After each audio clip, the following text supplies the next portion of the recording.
Hello dear students, chapter 13, worksheet 72.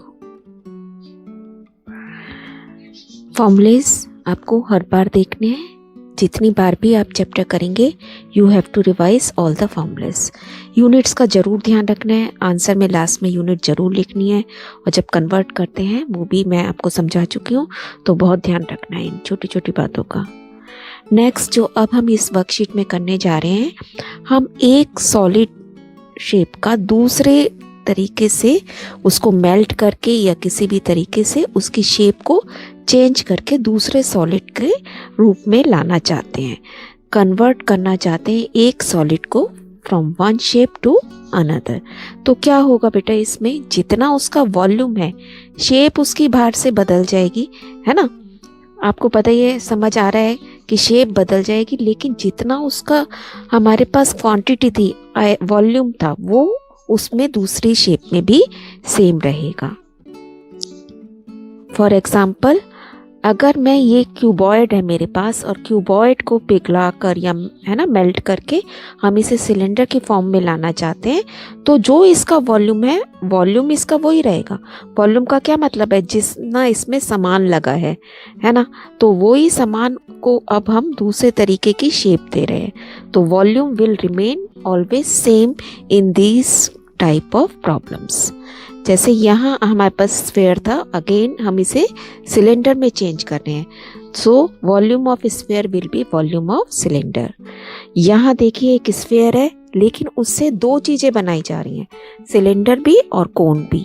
तो इस अकेले स्फेयर का वॉल्यूम किसके बराबर होगा, सिलेंडर के वॉल्यूम प्लस कोन के वॉल्यूम के इक्वल। तो अब हम अपनी वर्कशीट शुरू करते हैं। सेल्वी के घर की छत पर बेलन के आकार की एक टंकी है। घर की छत पर ये टंकी रखी हुई है, ओवरहेड टैंक जिसे हम कहते हैं। और इस टंकी में एक भूमिगत टंकी, ये एक जमीन के नीचे जो पूरा बड़ा टैंक होता है ना बेटा, सांप उसे बोलते हैं, जहाँ से ऊपर की टंकी में पानी जाता है। तो सभी कॉलोनीज में यही सिस्टम होता है, आपको पता भी होगा। यह भूमिगत टंकी एक घनाभ के आकार है। ये जो सांप है ये एक क्यूबॉइड की शेप में है, तो इसकी डायमेंशंस हमें दी गई हैं। तो टोटल पानी इसमें कितना आएगा, इसका मतलब जितना इसका वॉल्यूम है, और टंकी में पानी कितना आएगा, जितना टंकी का वॉल्यूम होगा, है ना। अब आगे बढ़ते हैं। यदि भूमिगत टंकी पानी से पूरी भरी हुई थी, यहाँ इसने डायमेंशंस भी दे रखी हैं सब, तो हम वो नोट कर लेंगे। ये वाली टंकी अभी पूरी भरी हुई है, फिर इसमें से पानी इसमें ट्रांसफ़र कर दिया जाता है। तो वो आगे कहता है कि बताइए अब पानी कितनी ऊंचाई तक रह जाएगा, और इसका अनुपात भी बताइए, दोनों के वॉल्यूम्स का अनुपात भी हमें बताना है।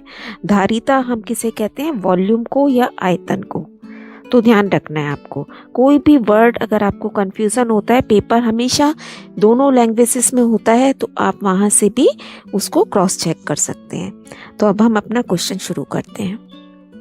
देखिए सबसे पहले वॉल्यूम ऑफ सम्प हमें दिया हुआ है, जो कि एक क्यूबॉइड घनाभ की शेप में है ना। इसका क्या है, पानी जमीन के नीचे जो टंकी है, भूमिगत टंकी, आप किसी भी लैंग्वेज में लिख सकते हैं। दिस इज LBH, क्योंकि ये घनाभ की शेप है, तो LBH, और इसकी डायमेंशंस को हमने यहाँ गुणा करके लिख दिया। अभी आपको कैलकुलेशन नहीं करनी है, इसको एज इट इज यहाँ लिखा रहने दिया हमने।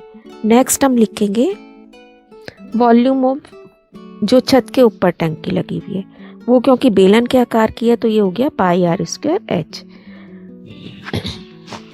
अब उसने हमें पाई बोला है 3.14 लेने के लिए, है ना। तो पाई की जगह हमने 3.14 रखा। आर कितना है इसका, 60 cm। अब बेटा पहली बात एक ये नोट करनी है, यहाँ देखिए ये मीटर है, ये मीटर है और ये cm है ना। इसी की क्यूबॉइड में ही डायमेंशन 2 मीटर्स में और 1 सेंटीमीटर में। तो सेंटीमीटर को मीटर से बदलने के लिए हम 100 से भाग करेंगे, और 100 से भाग करने पर ये बन जाएगा 0.95 मीटर। ठीक है, तो ये बहुत ही इम्पोर्टेंट पॉइंट है, अगर यहाँ मिस हो गया तो फिर आपकी मेहनत करना का कोई फ़ायदा नहीं है। तो यूनिट्स या तो मीटर को सेंटीमीटर्स में चेंज करो, या क्योंकि ये दो ऑलरेडी मीटर में थे तो हमने एक जो सेंटीमीटर में था उसे 100 से भाग करके मीटर में बदल दिया।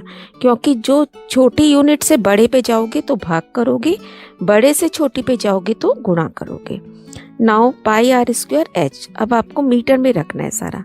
तो 60 cm है, अगेन 100 से भाग करोगे तो क्या हो जाएगा, एक जीरो से एक जीरो कट जाएगी, 6/10 इज 0.6 ओनली, 0.6 दो बार लिखना है। और h कितना है इसका, 95 cm अगेन, तो ये भी कितना हो गया 0.95, और सारा कुछ आ गया मीटर में।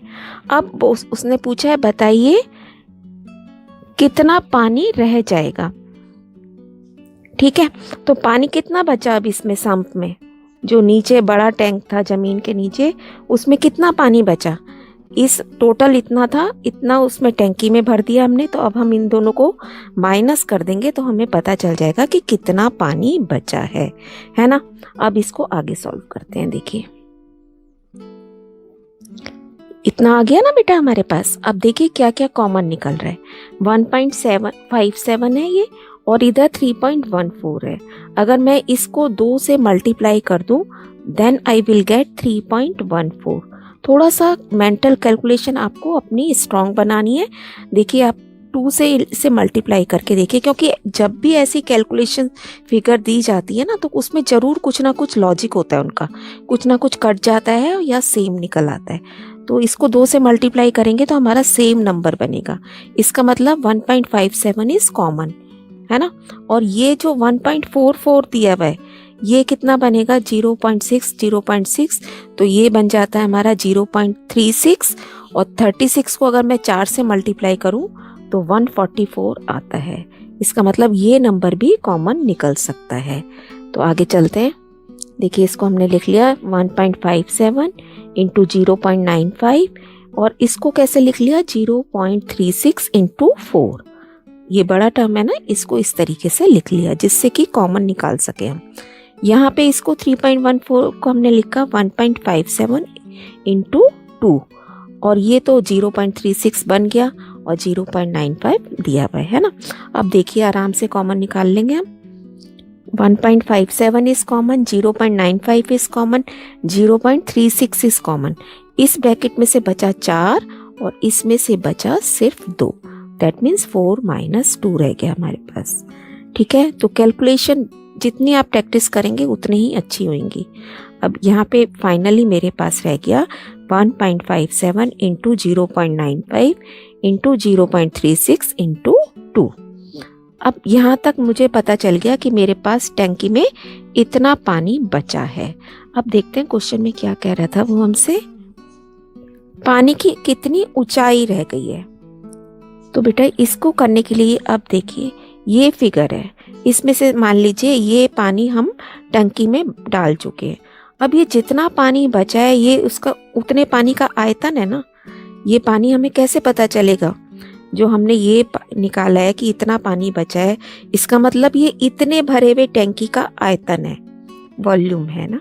अब समझ लीजिए कि आपकी टंकी आधी हो गई है, इसकी हाइट जितनी पहले थी ना उससे अब कम हो गई है, कुछ कम हुई है, तो हमें वो ही बतानी है कि अब कितनी हाइट तक का पानी रह गया।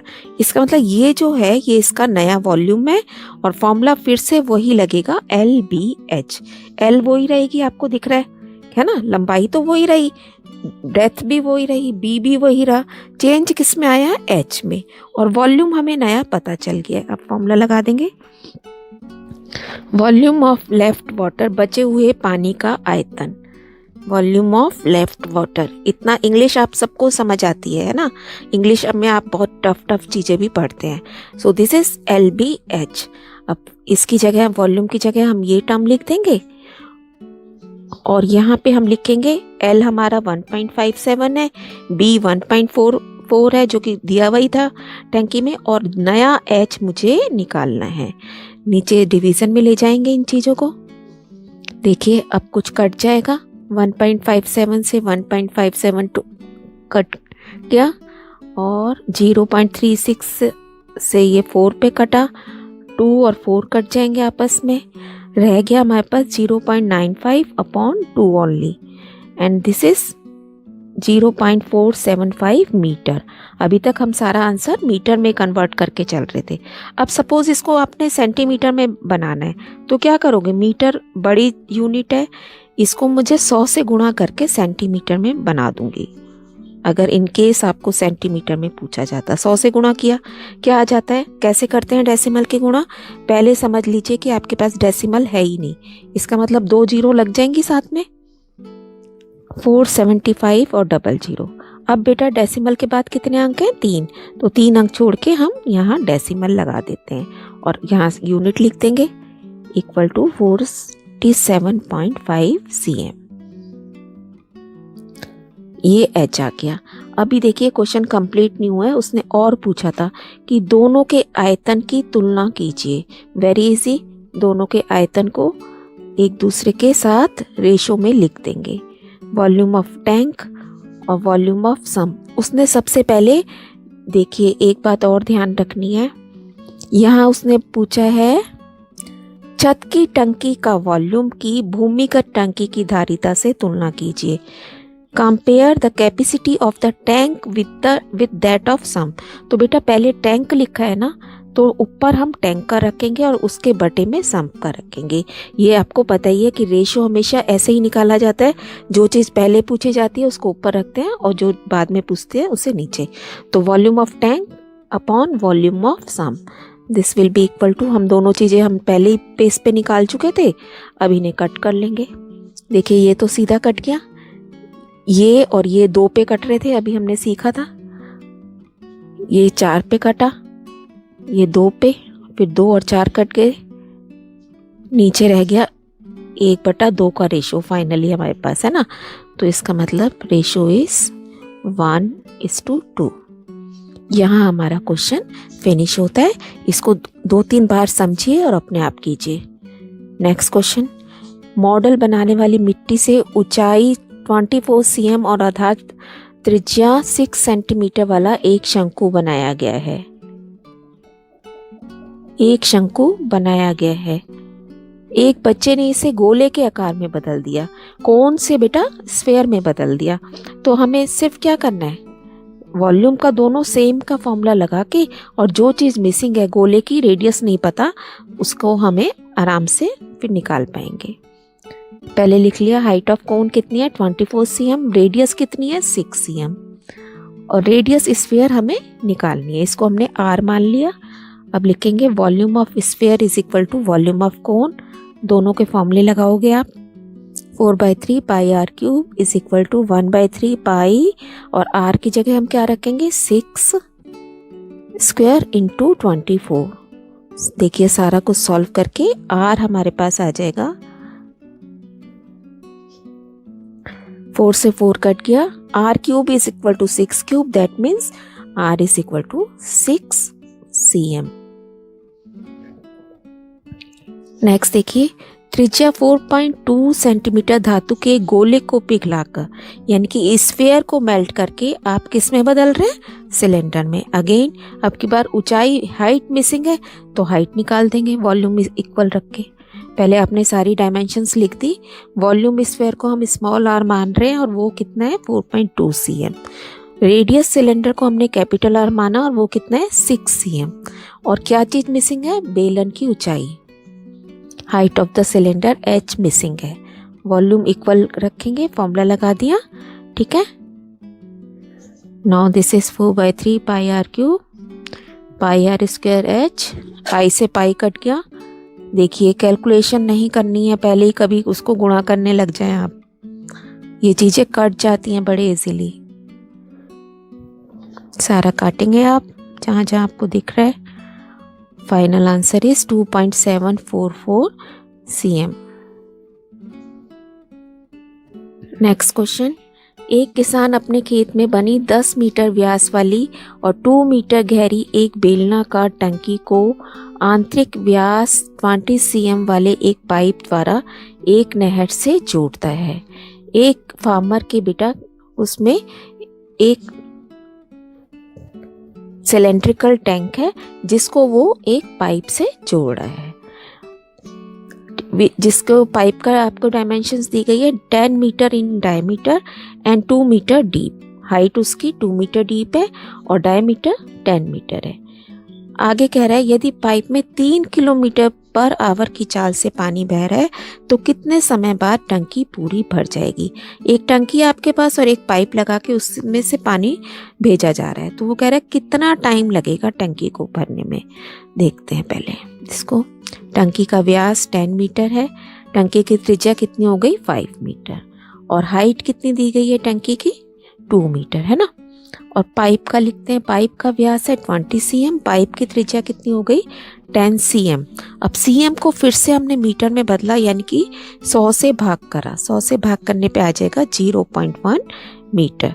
अब 1 घंटे में कितना पानी आगे चलता है, अभी पानी यहाँ पे है फिर यहाँ चला गया, तो वो जो आगे जा रहा है वो उसकी हाइट है।